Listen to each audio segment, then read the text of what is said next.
1 Pedro, capítulo 1. Olha só o que diz, a partir do versículo 3. Bendito seja o Deus e Pai de nosso Senhor Jesus Cristo.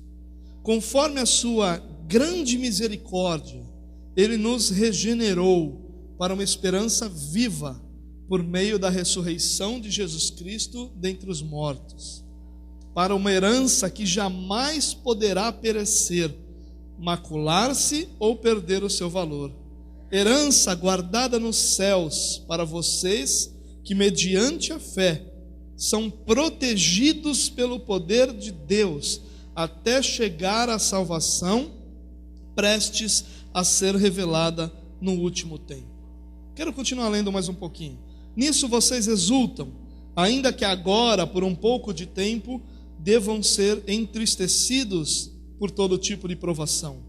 Assim acontece para que fique comprovado que a fé que vocês têm, muito mais valiosa que o ouro que perece, mesmo que refinado pelo fogo, é genuína e resultará em louvor, glória e honra quando Jesus Cristo for revelado.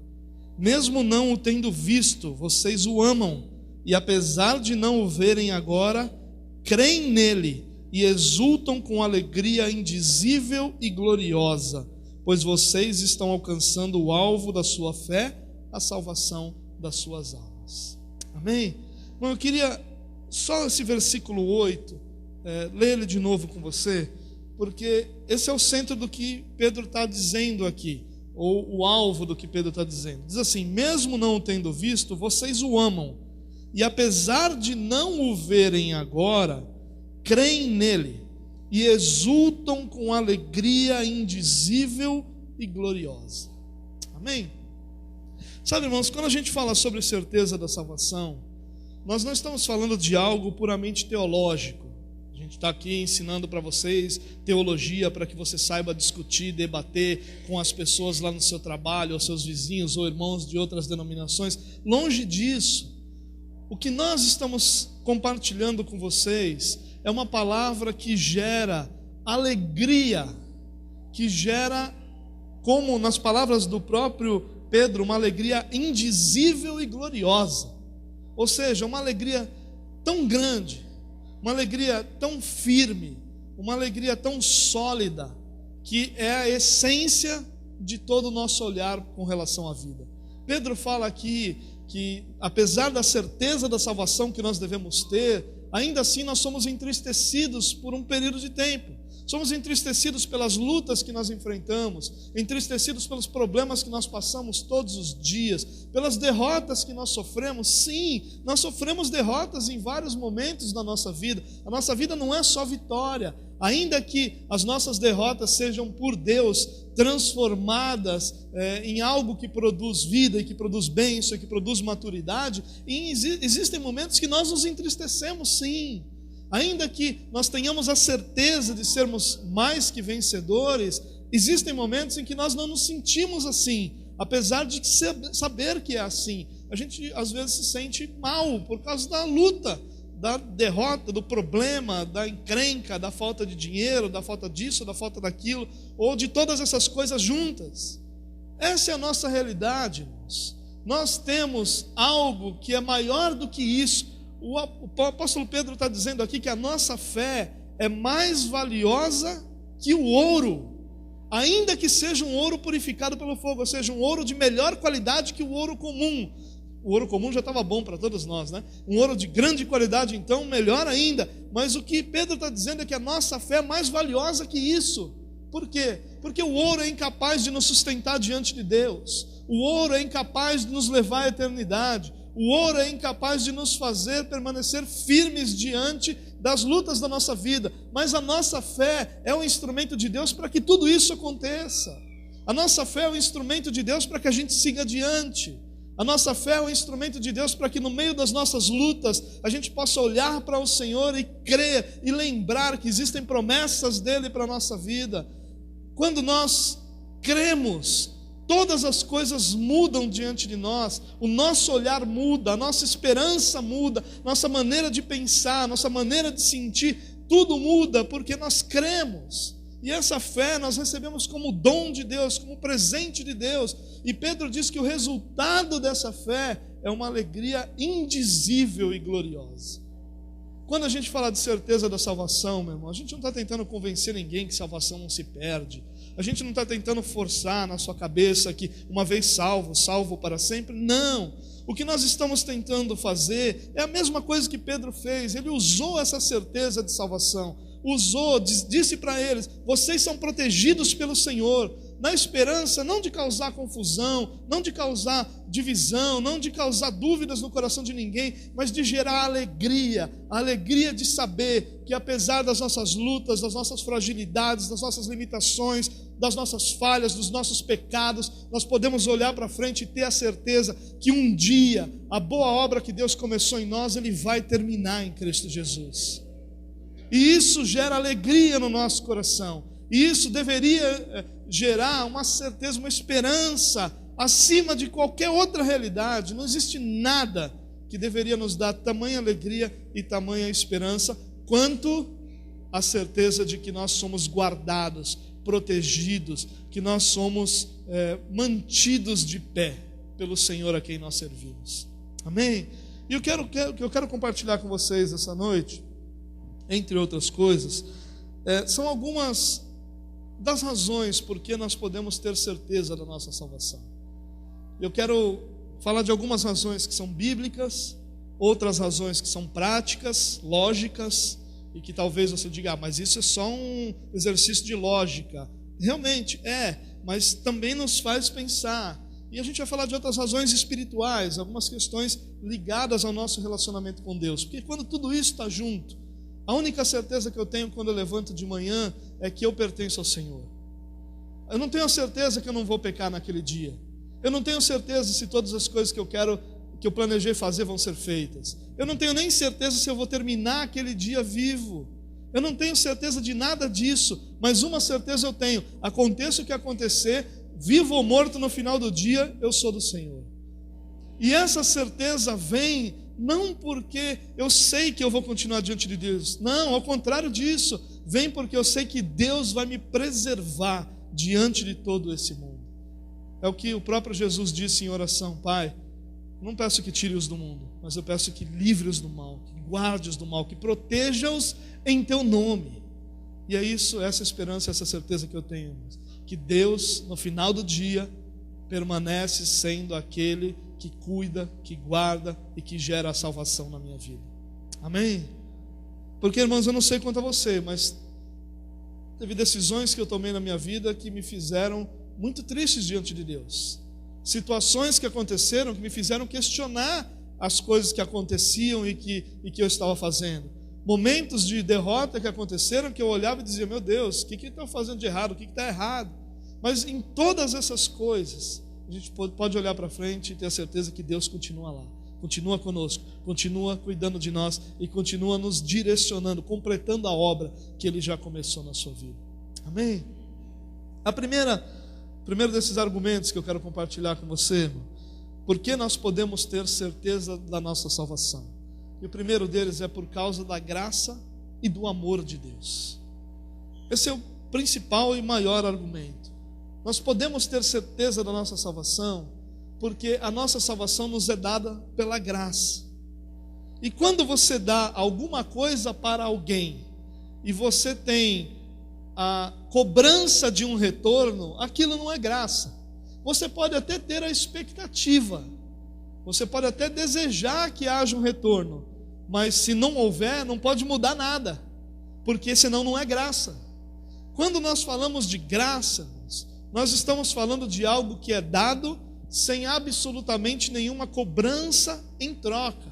E quando a Bíblia fala de salvação ser pela graça, ela está falando exatamente disso. Ela não está dizendo assim: eu vou te salvar, mas daqui para frente é responsabilidade tua te manter salvo, porque olha, se de repente você falhar, você perde. Isso não é graça.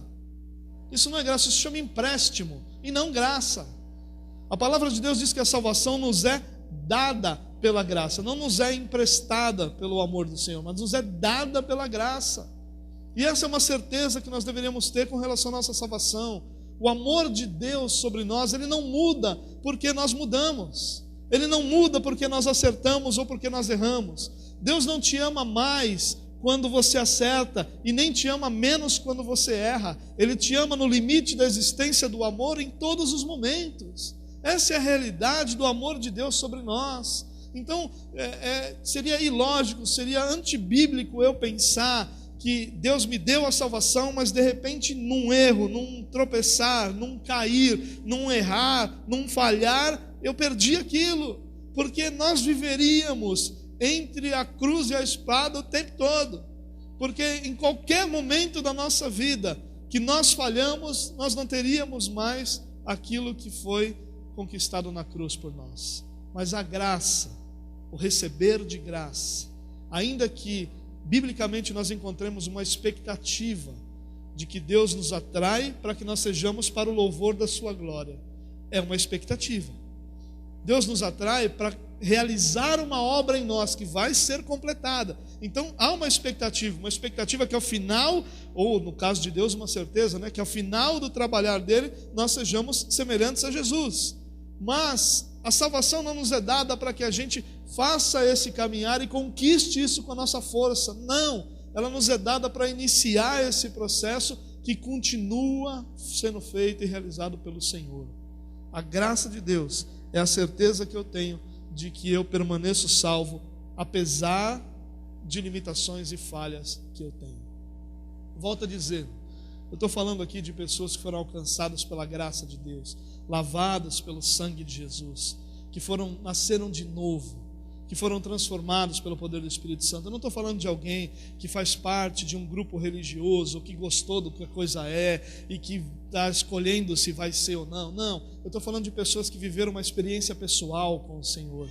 A certeza das pessoas que viveram uma experiência pessoal com o Senhor, de que permanecem salvas, apesar de momentos de fragilidade, é a graça e o amor de Deus.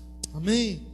Pare para pensar um pouco, irmãos. A Bíblia diz que quando nós éramos pecadores, Deus nos amou e deu a vida do seu Filho em resgate por cada um de nós. Quando nós éramos pecadores. Hoje você não é mais pecador, hoje você é filho.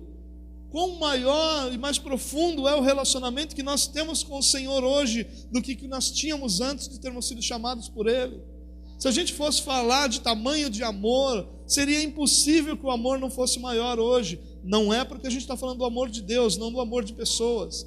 Mas quando a gente olha para essa realidade do amor de Deus, a gente vê que Deus nunca olhou para o que eu faço ou para a minha realidade para decidir o quanto Ele me amou. Ele simplesmente decidiu me amar. E esse amor e essa graça de Deus é a certeza que, por não mudar nem o amor nem a graça, é a certeza que eu tenho de permanecer salvo, apesar de momentos em que eu não consigo fazer aquilo que eu quero. Amém? Segunda razão, porque nós podemos ter certeza da nossa salvação, é porque a salvação é um plano de Deus. A salvação não foi um acidente. A salvação não foi um ato que, de repente, Deus, desesperado por não conseguir ser adorado, resolveu realizar. Não, a salvação é um plano proposital, é uma ação planejada do Senhor. A Bíblia fala desse planejamento acontecer antes da fundação do mundo. Deus planejou te salvar, Deus planejou me salvar, e esse planejamento inclui a onisciência de Deus, o fato de Deus saber todas as coisas, e saber até com antecedência. Deus não me chamaria, não me escolheria, não me salvaria, para depois no final disso, todo esse plano, todo esse trabalho ser frustrado por causa de um erro meu. No planejamento da salvação, na morte de Jesus na cruz pelos meus pecados, estavam contemplados toda a minha vida, toda a minha realidade. Ainda que eu tenha diante de Deus uma responsabilidade de caminhar em santidade, eu tenha uma direção, uma ordenança. Deus não pediu para se der eu ser santo, Deus ordenou que eu fosse santo, e ainda que essa seja a responsabilidade sobre a minha vida, a salvação foi planejada e incluiu e sempre incluirá a minha vida como um todo, não só o momento em que eu fui chamado, mas a minha vida do início ao fim dela. Deus planejou me salvar. E esse planejamento contemplou qualquer tropeção e caída e queda que existia no meio do caminho. Amém? Sabe, irmãos, eu falei isso para um amigo outro dia. Ele disse assim: olha, enquanto você está falando isso, o que está no meu coração, o que venho pensando no meu coração é: bom, se Deus já contemplou os pecados que eu ainda vou cometer, então não importa se eu cometê-los ou não. Eu digo, irmão, para a tua salvação não importa, porque Deus já os viu. Mas se esses pecados não afligem o teu coração, você deveria pensar seriamente sobre o fato de você ter ou não tido uma experiência com o Senhor. Porque eu sei que se eu pecar, aquele pecado está contemplado pela salvação gerada pelo Senhor na minha vida. Mas se aquele pecado não gerar tristeza, angústia, dor no meu coração, eu deveria pensar seriamente sobre o fato de que se algum dia eu já experimentei essa salvação do Senhor.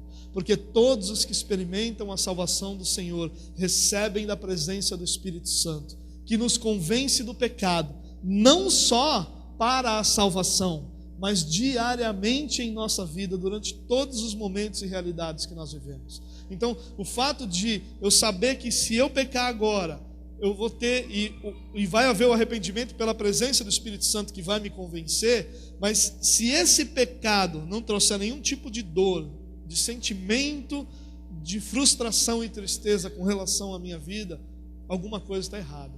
Então a gente não está falando, irmão, de alguém que peca e que não sente nada. A gente está falando daquelas pessoas que pecam e que sentem a dor do pecado e que sabem que fizeram errado e que se sentem angustiadas por terem envergonhado o seu Senhor, que não conseguem se conformar com o fato de, tendo um Senhor como tem, tendo o Espírito Santo que tem, ainda ter tomado uma decisão errada. É desse tipo de pessoas que nós estamos falando, de você, de pessoas comuns, que foram chamadas, que erram e que sabem quando o seu pecado é cometido, que traz uma dor e um sentimento de frustração no seu coração. Amém? Sabe, irmãos, quando Deus planejou nos salvar, a gente precisa lembrar do texto que a gente falou semana passada de Filipenses 1,6, quando o apóstolo Paulo diz aos Filipenses que estava certo de que aquele que havia começado a boa obra iria completá-la até o dia de Cristo Jesus.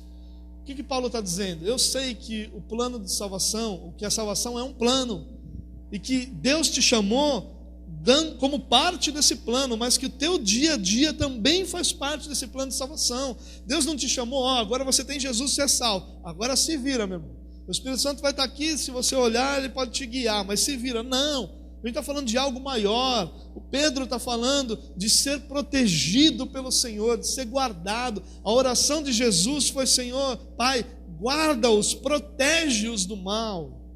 A gente está falando de proteção, de guardado. O Espírito Santo não só convencer do pecado que eu já cometi, mas me convencer de que a decisão que eu estou querendo tomar é pecado, antes dela ser tomada também. E isso é muito importante, irmãos, porque Ele vai completar essa obra que Ele começou na nossa vida.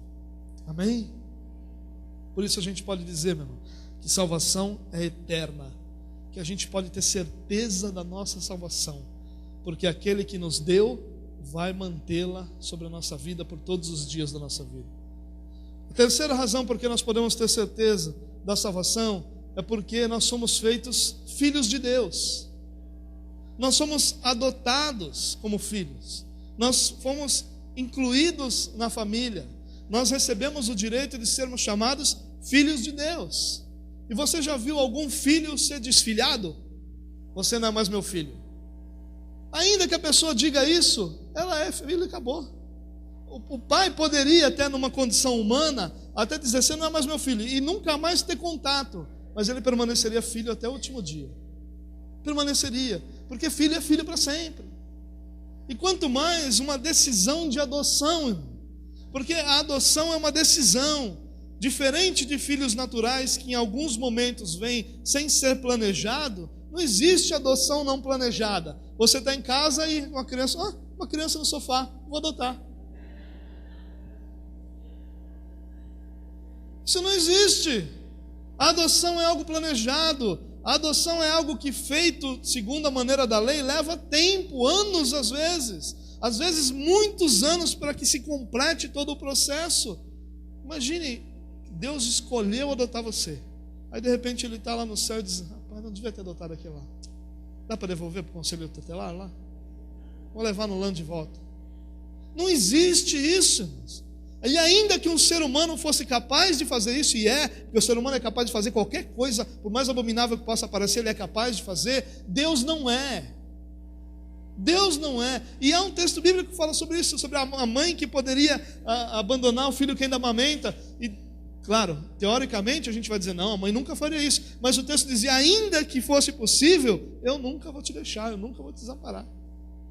Essa é a palavra de Deus, irmãos. Nós fomos feitos filhos. Nós somos filhos. A gente pode até ser o filho que é aquele patinho feio, aquele filho que não é que não parece nem com o pai nem com a mãe, que os dois ficam pensando, quem que esse camarada puxou, né? Não tem um filho assim? Tem aquele que é a cara do pai, aquele que é a cara da mãe, você olha para o outro, rapaz, isso aí parece que rapou o tacho assim e veio fulano. Mas ainda assim é filho. E sabe que são esses que os pais e mães cuidam mais. Pai e mãe não cuidam mais do filho que se vira sozinho. Eles cuidam mais do filho que precisa de cuidado. Porque é natural isso. É aquele que precisa. São os doentes que precisam de médico, não são os sãos. Então se tem alguém com uma dificuldade maior, esse é mais cuidado naturalmente. Ainda, irmãos, que nós sejamos um filho que não seja o exemplo de filho de Deus, por causa da nossa resistência natural com relação ao convencimento do Espírito Santo, ainda assim você é filho e nada é capaz de mudar essa realidade. Nada, nenhuma teologia, nenhum ser humano, nada é capaz de mudar essa realidade, porque você recebeu o direito de ser chamado filho de Deus. Amém?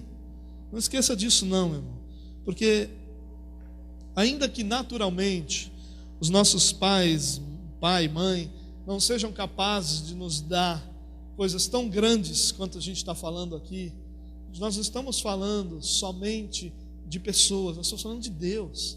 Nós estamos falando de alguém, de um Deus, de Deus que resolveu nos adotar para sermos dele. A gente não está falando de arrependimento, a gente não está falando de mentira, a gente não está falando de segundas intenções, nada disso existe na natureza de Deus. Nós estamos falando de alguém que quando decide te adotar, ele decide com toda a clareza, com toda a certeza, com toda a soberania, com toda a grandeza que pode existir naquela decisão. Essa decisão não vai ser voltada atrás, essa decisão não vai ser jogada fora, essa decisão não vai mudar. Quando ele te chama para você ser dele para sempre, para toda a eternidade. E ele te chama e sabe que me chama e chama você e sabe que a nossa natureza é incapaz ou incompatível com a natureza santa dele. Por isso ele nos trata, nos molda, nos abençoa para que a gente possa a cada dia dar um passo a mais em direção à semelhança ao nosso Senhor Jesus. Porque um dia nós vamos estar diante dele em realidade. Nós vamos estar diante dele para sempre. Não só teremos a presença dele, mas estaremos diante dele. E onde ele estiver, a gente vai estar também. E isso vai acontecer no momento em que Deus tiver moldado todo o nosso caráter, preparado nossa realidade para que a gente seja semelhante ao nosso Senhor Jesus Cristo. Amém? Quarta razão porque eu posso ter certeza da salvação é porque nós somos feitos membros de Cristo. O apóstolo Paulo fala isso. Diz que nós fomos feitos, não fomos apenas regenerados, não fomos apenas libertos do inferno, porque salvação não é só libertar alguém do inferno. Salvação é muito maior do que isso. A gente não foi só liberto do inferno, a gente não foi só regenerado, mas nós nos tornamos um com o nosso Senhor. É o que a Bíblia diz, que nós somos os membros de Cristo, o corpo de Cristo. Que cada um de nós é membro desse corpo, mas nós somos o corpo de Cristo. Em outras palavras, nós somos feitos um. Claro que o que a gente está falando aqui não é literal, é claro que é uma simbologia, mas a existência da simbologia é um corpo. Existe um só, e ainda que Cristo seja a cabeça que comanda, que direciona, que governa, o corpo dá toda a realidade para que ele possa existir, para que a cabeça possa estar lá. Você não vê uma cabeça andando por aí, ela precisa do resto de um corpo. E nós somos esse corpo. E individualmente, Paulo fala aos Coríntios que individualmente nós somos membros desse corpo. Para isso nós somos chamados, essa é a nossa realidade. Nós fomos feitos parte desse corpo. Imaginou, irmão? Hoje você é corpo, amanhã você não é corpo. Hoje você é corpo, amanhã você é corpo. amanhã você é corpo, depois você não é corpo. É uma coisa estranha demais da gente sequer pensar.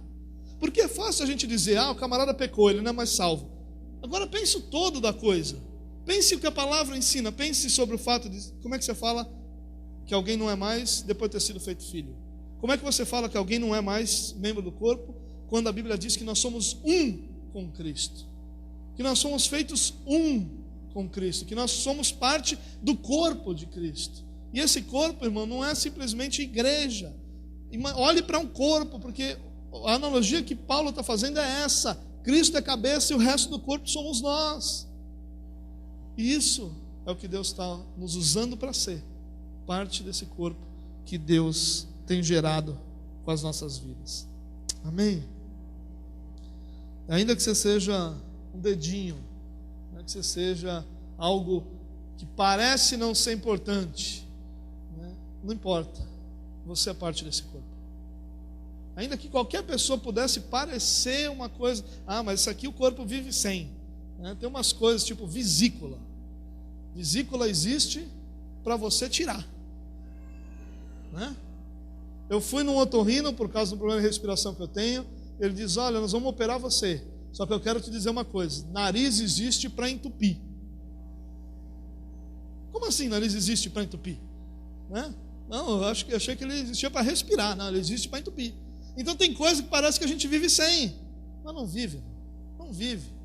Porque por menor que possa parecer, por um pedacinho que seja do dedo, por alguma coisa que, pela vesícula que se tire, ou pelo rim, eu tenho 2. Você ter 2 rins é um tremendo prejuízo, porque são 2 lugares para a pedra ficar. Você tira um, só dói um por causa da pedra. É melhor, é mais vantagem, teoricamente, porque na prática não é. A verdade é que não é. Quem perde um passa o resto da sua vida tomando medicamento e com sérias limitações alimentares, por mais que sobreviva. E assim é o corpo de Cristo. Não existe nada insignificante, não existe nada pequeno, não existe nada que possa ser arrancado e que não vai fazer falta. Deus está fazendo da sua igreja o seu corpo, para que nós sejamos um em Cristo diante de Deus. Amém. Quinta razão por que nós podemos ter certeza da salvação é que nós não somos só corpo, mas o apóstolo Paulo também fala que nós somos pedras vivas sendo usadas na edificação da casa de Deus.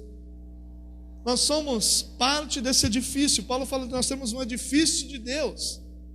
Em outras palavras, cada um de nós também tem o seu lugar, tem a sua posição, tem a sua realidade dentro disso que Deus está edificando, que é a sua igreja. Não dá, irmão, para você construir um prédio e aí amanhã vem o pedreiro e diz, esse tijolo aqui não está muito bom, eu quero tirar ele. Aí amanhã o pedreiro se arrepende e diz, esse tijolo aqui já pode entrar de novo, põe lá de novo. Você já imaginou que tipo de casa ia ser essa? E talvez você diga para mim, isso é um argumento humano. Mas o que Paulo está usando é um argumento humano, porque o que existe de edifício de Deus? É um argumento humano que Paulo está usando. Paulo está usando uma analogia para a gente entender. Então a mesma analogia que a analogia do edifício, a gente usa que se você perder sua salvação, vai ser um buraco lá que o tijolo vai ser arrancado. Não existe isso. No momento em que, como pedras vivas, nós somos encaixados dentro daquilo que é o reino de Deus, é lá que nós vamos permanecer. Ainda que nós não sejamos a pedra mais bonita, a pedra mais forte, a pedra mais vistosa, mas nós vamos permanecer nesse edifício que Deus está edificando. Sexta razão, irmãos. O apóstolo Paulo fala lá em Efésios capítulo 1, que o Espírito Santo, ele é o selo e o penhor da nossa salvação. Em outras palavras, o Espírito Santo é a nossa identidade e a nossa garantia de que Deus vai completar a obra que Ele começou na nossa vida. E o que é o selo e a garantia, o selo e o penhor, não é qualquer coisa, irmãos. Não é o nosso sentimento. O apóstolo Paulo não está dizendo assim, o sentimento, o amor de vocês pelo Senhor é seu selo e sua garantia. Não. O apóstolo Paulo está dizendo que o Espírito Santo, o próprio Deus, a presença do próprio Deus em nós, é a garantia de que Ele vai completar a sua obra na nossa vida. Nós somos selados, irmãos. Nós temos a identidade de Cristo. Selo fala de propriedade. Selo fala de identidade. Selo fala de autenticidade. Selo fala de tudo aquilo que nós somos diante de Deus. Selo fala de garantia. E é o que nós temos com a presença do Espírito Santo em nós. De que um dia Deus completa essa obra, nos levando para diante dEle e transformando a nossa realidade para sempre. O Espírito Santo derramado sobre a minha e sobre a sua vida é a certeza que nós temos que Deus não nos deixou a nossa própria sorte. Deus continua agindo, atuando e trabalhando em nossa vida. Amém? Amém, irmão? É como se fosse garantia, né? É como se fosse fiança, é como se fosse penhor. Essa é a palavra mais correta. Ele está aí para que eu cumpra o que eu prometi. Eu vou te dar Ele como garantia. Essa é a realidade do Espírito Santo em nós. Ele é garantia de Deus de que Ele vai vir completar a obra na nossa vida. Amém? O apóstolo Paulo fala que nós somos selados até a nossa redenção, lá em Efésios capítulo 4.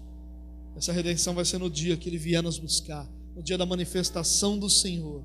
E até lá, nós podemos ter a certeza que o Espírito Santo, todos os dias, nos convencendo dos pecados, nos levando para diante de Deus, derramando dos seus dons, da sua capacidade de nos levar para diante de Deus, vai ser a certeza que nós temos de que isso vai se concretizar um dia. Amém? Sétima razão por que eu posso ter certeza da minha salvação é porque nós somos um presente dado por Deus a Jesus. João 17,6 fala sobre isso, que nós somos dados por Deus a Jesus como um presente para que o próprio Jesus tivesse cada um de nós. Eu quero ler esse texto com você lá em João capítulo 17, só para você lembrar, é um texto bem curto. Diz assim no versículo 6, eu revelei teu nome àqueles que do mundo me deste, eles eram teus, tu os deste a mim, e eles têm guardado a tua palavra. Eles eram teus e tu os deste a mim. Essa é a oração de Jesus diante do Pai. Em outras palavras, Pai, o Senhor me deu, porque eles pertenciam ao Senhor, e o Senhor me deu e eles são meus, e eles permanecerão comigo por todos os dias. Amém? Isso alegra teu coração, meu irmão. O fato de eu ter sido presente de Deus para Jesus alegra meu coração. Alegra, né? Dar presente, ganhar presente é uma coisa legal. Agora, ser um presente, acho que é mais legal ainda, né? Mostra valor, o valor que Deus tem por cada um daqueles que são seus, o valor que Deus estabeleceu para cada um daqueles que pertencem ao Senhor. A glória de Jesus vem do fato dele ter recebido cada um de nós como herança de Deus por sua obra. Nós somos essa herança. A obra de Cristo, a consumação da obra de Cristo, a premiação da obra de Cristo vem do fato de que nós pertencemos a Ele. Nós somos essa premiação. Amém?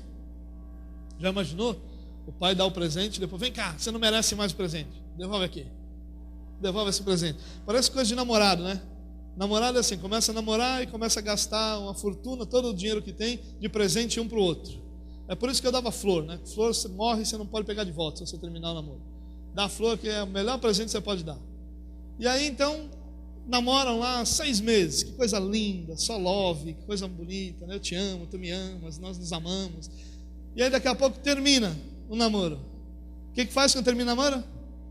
Depois você passa na minha casa lá para pegar suas coisas. Não. Presente é presente. Se você me deu é meu. Tá bravo comigo? Azar seu. Você me deu é presente para mim. Presente deveria ser eterno, porque no momento que dá é seu, não é mais meu. É seu agora. Se eu dei para você, é seu, não é mais meu. Amém? E você foi dado como o presente que manifesta a glória de Deus a Jesus. Talvez você diga, mas isso não é nada literal. Eu sei que não é literal. Eu não estou sendo tolo de achar que Deus estava lá no céu e falou, queria dar um presente para o meu filho. Olá, o irmãozinho tal, ele está bonitinho hoje, vou dar ele de presente. Toma, Jesus. Claro que não. É claro que não é literal, é claro que é simbólico, mas mostra o que é isso? Quando o texto diz que nós somos dados a Jesus, mostra o quê? Isso mostra o valor, porque você dá como premiação alguma coisa valiosa.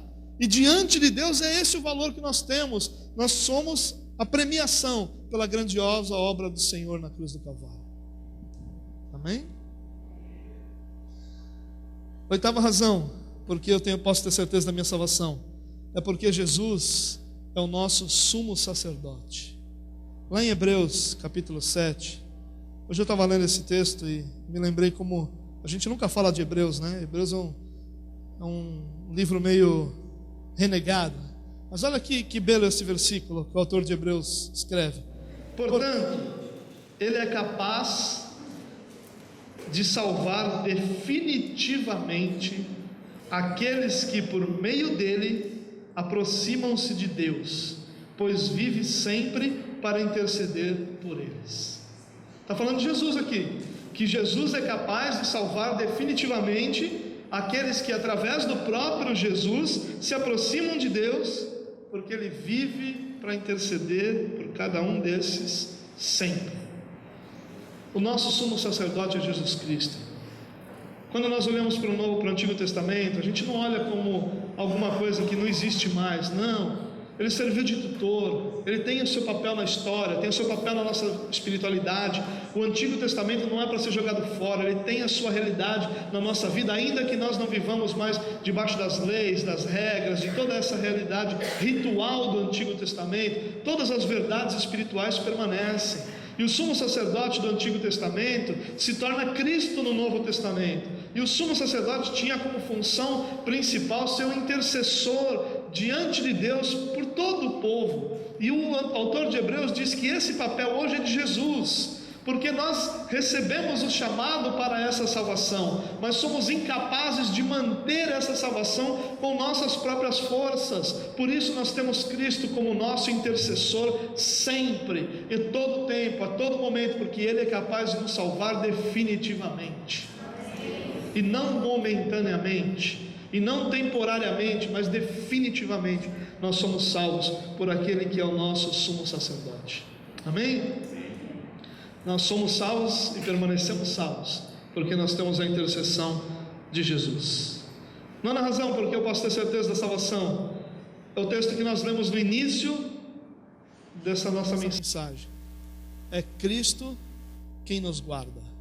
O que Pedro fala no versículo 3, 4 e 5, eu quero ler de novo com você, é o seguinte: bendito seja o Deus e Pai de nosso Senhor Jesus Cristo, conforme a sua grande misericórdia, Ele nos regenerou para uma esperança viva. Está falando da salvação, por meio da ressurreição de Jesus Cristo dentre os mortos, para uma herança que jamais poderá perecer, macular-se ou perder o seu valor. Herança guardada nos céus para vocês, que mediante a fé são protegidos pelo poder de Deus, até chegar à salvação prestes a ser revelada no último tempo.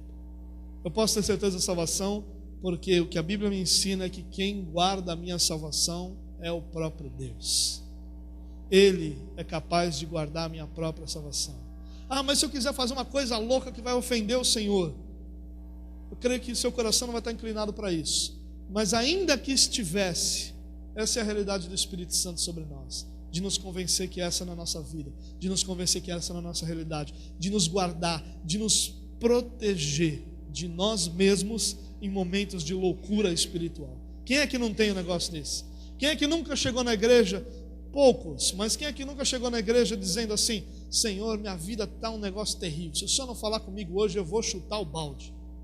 Nós conhecemos dezenas, centenas de pessoas, e muitos vão além, dizendo: Senhor, esse negócio de igreja não está dando certo não, esse negócio está muito ruim, é só encrenca, é só problema, é só tribulação, eu vou dar um tempo aqui em casa.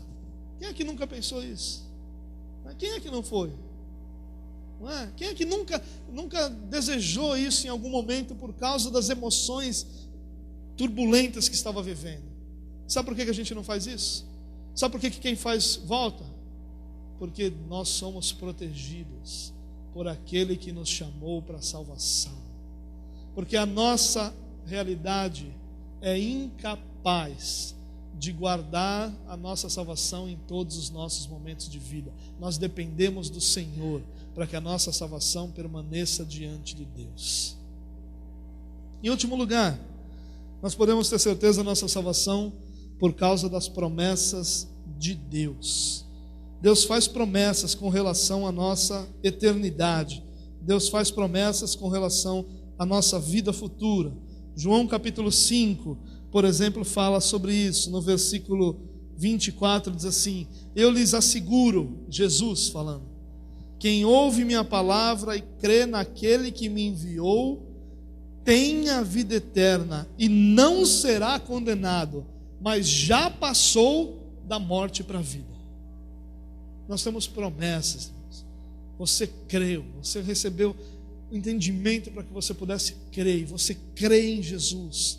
E a promessa de Deus é que aqueles que creem não se perderão, não serão condenados, mas que aqueles que creem já têm a vida eterna. Ele não está dizendo terão, receberão como recompensa, um dia alcançarão. Ele está dizendo tem a vida eterna. Essa é a promessa de Deus para nós. Nós temos a vida eterna por causa da obra redentora de Cristo Jesus em nossas vidas. Sabe, irmãos, eu quero terminar dizendo só uma última coisinha. Porque nós somos ensinados na palavra a ter certeza da nossa salvação. Eu já disse isso, para que isso gere em nós esperança, alegria, certeza de que as circunstâncias não são maiores do que aquilo que Deus está fazendo na nossa vida. Porque a grande verdade é que se nós formos honestos, se nós quisermos bancar seres espirituais, nós vamos dizer que não, nós estamos acima das circunstâncias e por mais que elas sejam duras, eu permaneço firme no Senhor. É o nosso discurso pronto, esse é o nosso politicamente correto. Mas a grande verdade, se nós formos honestos, nós vamos dizer que existem circunstâncias que nós passamos que não geram nenhum outro sentimento em nós senão a vontade de jogar tudo para o alto. Essa é a verdade. Tem momentos que nós estamos voando, que o capeta, se passar na esquina, a gente já está queimando ele. Mas tem momento que tudo que a gente quer é que o mundo acabe em barranco para a gente morrer encostado. Tem momento que tudo que a gente quer é que acabe logo. Tem momento que a gente está tão bem, diz: Senhor, segura um pouquinho sua vinda aí que nós vamos ganhar esse mundo para Jesus. Mas tem momento que a gente ora assim: volta logo, eu não aguento mais. Eu não aguento mais, volta logo para acabar com essa miséria. Essa é a verdade. Pode não ser politicamente correto, pode ser não ser o discurso ensaiado que nós deveríamos falar, mas é a verdade. A verdade é que raramente um cristão não teve um momento na sua vida que teve vontade de jogar tudo para o alto e de desistir desse negócio de fé, porque é uma coisa incrível a quantidade de lutas que a gente encara. Essa é a verdade. Mas aí nós lembramos que somos lembrados pelo Espírito que nenhuma dessas circunstâncias, por maiores e mais dolorosas que sejam, vão nos separar do amor de Deus. Que nada disso, nem as nossas decisões erradas nesses momentos de tribulação, nos afastam daquele que nos comprou, nos afastam daquele que nos chamou, daquele a quem nós pertencemos. Nada. O apóstolo Paulo fala sobre isso de uma maneira brilhante, falando que nem a morte, nem a espada, nem fome, nem perigo, nem nudez, nada pode nos separar do amor de Deus que está em Cristo Jesus, o nosso Senhor. Nada. Então a certeza da salvação, ela deveria gerar em nós esperança de que um dia tudo isso vai se concretizar, e a alegria de saber que o plano de Deus é maior do que as circunstâncias que nós vivemos. Segunda coisa que eu quero dizer para encerrar é que não se engane, o fato de que nós temos nossa salvação e que nós permanecemos salvos diante de Deus não anula a nossa responsabilidade para com a palavra de Deus. Não quer dizer que não importa o que eu faço, está tudo bem. Não quer dizer isso, não. Importa o que eu faço, sim, porque o que eu faço é testemunho diante da humanidade, porque o que eu faço representa o meu desejo de obedecer, ou o amor que eu tenho ao Senhor. O próprio Jesus disse: quem me ama, obedece aos meus mandamentos. Então não se engane, a nossa responsabilidade de obedecer, de tomar decisões, de seguir diante de Deus, de investir no nosso relacionamento com Ele, tudo isso permanece biblicamente diante de nós, e nós temos que assumir isso para nós, entendendo que nós temos uma responsabilidade nossa, que nós fomos chamados para ser para louvor da glória do Senhor, que nós somos chamados para representar o Senhor nessa terra, e que as nossas decisões definem isso ou não. E nós não podemos esquecer também que a palavra do próprio Jesus: eu disciplino aqueles que eu amo. Não se engane, meu. Pecado é pecado na graça ou na lei. Pecado é pecado, com castigo humano ou sem castigo humano, porque todo pecado tem consequências na nossa vida. Porque cada decisão é uma semente que a gente planta. Então não se engane, irmão, imaginando você que, então eu sou salvo e salvo para sempre. Que legal, eu vou lá e tomo uma decisão errada. Mas não importa, Deus já tinha visto isso. Realmente, não importa no plano de que Deus vai permanecer cuidando de você, moldando você, tratando você, para que você permaneça salvo. Mas não se engane, Deus disciplina aqueles que Ele ama. E a gente não fala sobre isso, irmão. Todo crente que está passando por uma luta, normalmente é o tal do cão aí. É sempre o cão. É sempre o diabo. O diabo está furioso. Ele sabe fazer outra coisa, irmão? Não sabe. Já viu? Como é que o diabo está hoje? Hoje ele está calminho. Acho que ele vai passear na praia, está calmo hoje. Os crentes estão todos sossegados em casa. Hoje ele está sossegado. Claro que não. A vida dele é destruir aqueles que pertencem ao Senhor, para que o Senhor seja envergonhado. Então esse negócio, irmão, de que a gente joga toda essa responsabilidade, não está certo, não. Existem momentos que nós estamos sendo disciplinados pelo Senhor. Existem momentos que Deus vai disciplinar aqueles que Ele ama. Existem momentos que os nossos pecados vão trazer as suas consequências duras, pesadas, tristes sobre nós. Mas a nossa alegria não vem da realidade que nós vivemos, mas a nossa alegria vem do plano que Deus gerou para a nossa vida. A nossa alegria não vem de se hoje as coisas estão bem ou não. A minha alegria vem do fato que eu sei que antes da fundação do mundo, Deus me escolheu para que por toda a eternidade eu esteja diante dEle. E ainda assim, mesmo diante da minha responsabilidade, dos meus erros e da disciplina que em muitos momentos eu vou sofrer diante de Deus, Deus permanece sobre a minha vida e eu permaneço sendo filho dEle. Amém? Isso alegra o meu coração e me dá a certeza que eu posso continuar, porque a bênção de Deus vai estar sobre a minha vida. Amém? Se você pudesse se colocar de pé, meu irmão, por favor, para a gente orar.